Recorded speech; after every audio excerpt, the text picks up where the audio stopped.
Hey, my name's James Nicholson and welcome to my YouTube channel. Now in this video, I'm going to cover what's next for the UK property market in 2022. Stick around to the end because I don't think you're going to expect what I'm going to say.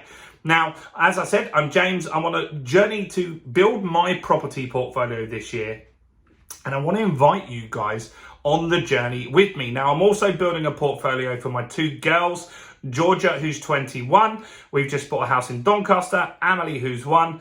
And Georgia and I are just about to complete on our second deal, giving her a portfolio in the next few weeks. So how can you join us on the journey together? Very easy. You take that finger of power, you spin it around, you smash that subscribe button over there. Go on, do it right now. Smash the subscribe button, hit the bell. What's it going to do? It will give you all of the new content as we launch it, and we make new content every single day. So the housing market, it's an interesting one, isn't it? Very topical because everything is in the news constantly about the cost of living crisis. And if we look back to the pandemic in 2020, logically, house prices should have crashed then. Now, they did temporarily, and then they went on to give us record highs in 2020, 2021, and we've had some great growth so far in 2022. So it just doesn't really fit the narrative that that can continue. But it doesn't seem to be slowing down as much as people might hope. And so lots of people talk about an inevitable crash. And if you talk about house prices crashing constantly, at some point you'll be right. And the facts are that I can't tell you if the market's going to go down. The Bank of England don't really know whether the market's going to get drop or not. It's dictated by people, and people are very hard to control and very hard to predict. And so over the next few months, it's going to become more apparent what is likely to happen. So inflation is likely to peak in October. So we're filming this in August.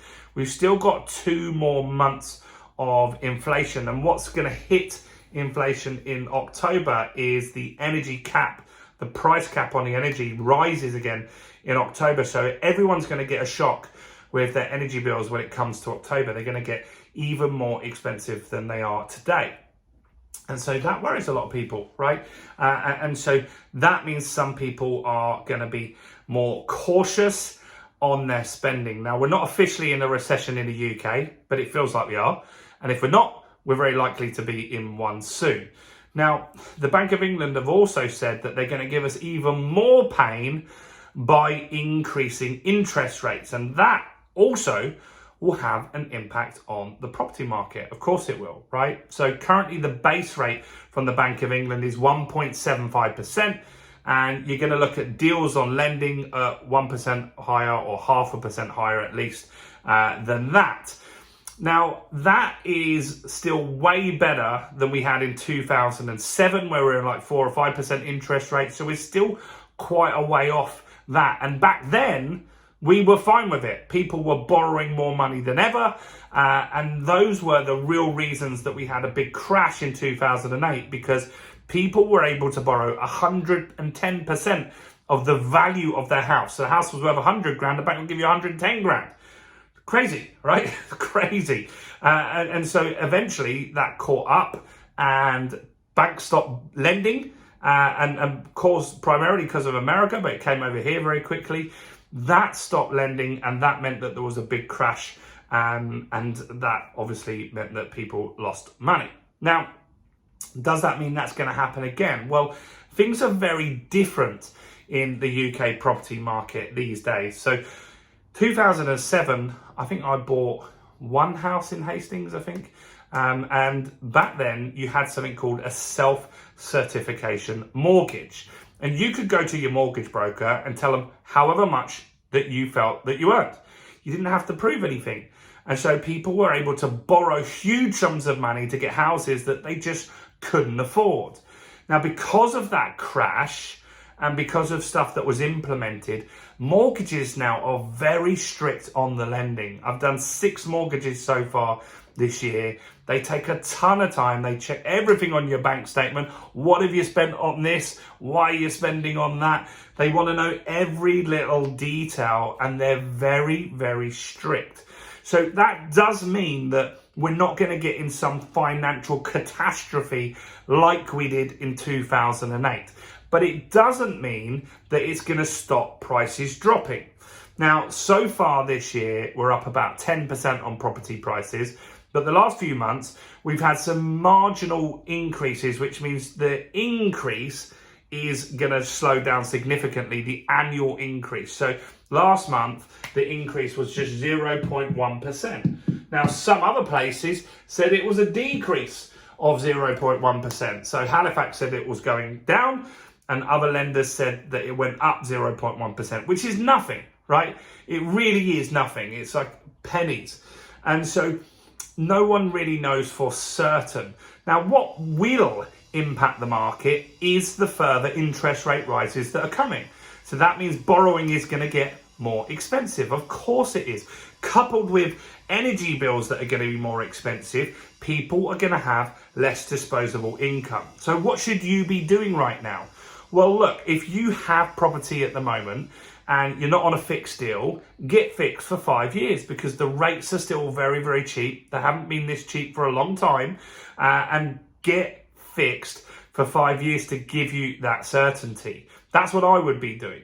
Now, if you're getting new deals, then a lot of this doesn't really matter, because the deal needs to stack up when you get into that deal, right? And so the mortgage broker is only going to get you a deal with a lender if it all stacks up. Anyway, the lender will not lend you money unless there's profit in that deal for you. They're very strict on that now, right?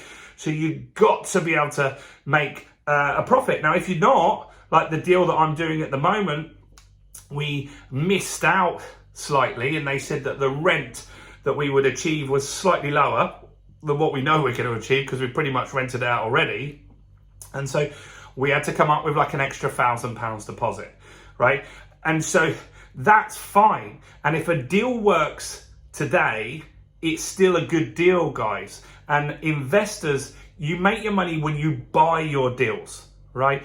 You make your money when you buy your deals. So you should be looking for properties that are below market value, things that are in probate, things that are needing a full renovation, things that you can add value to. I've just bought I bought a studio flat, and I converted it into a 1-bedroom flat, right? Does that make sense, guys? So you're making value in that. Give me a quick like on this video if you're following along with this, because that really helps me with Google and YouTube.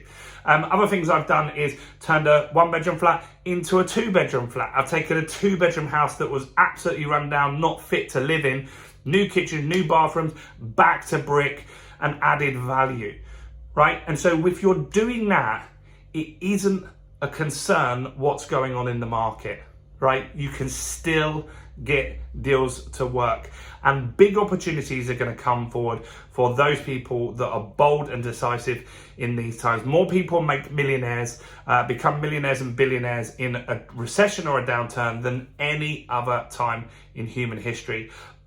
And so this is your chance to really take your investment journey to the next level. So my predictions for 2022, I think the rest of the year is going to be a flat market. I think you'll see some ups of 0.1%. I think you'll see some downs of 0.1%. I think you might get the odd headline rate that says that the market drops 0.5% with one lender, and another lender will say it went up 0.5%. But I really just think that it's going to stick around. Now, here's another thing that's positive if you're an investor.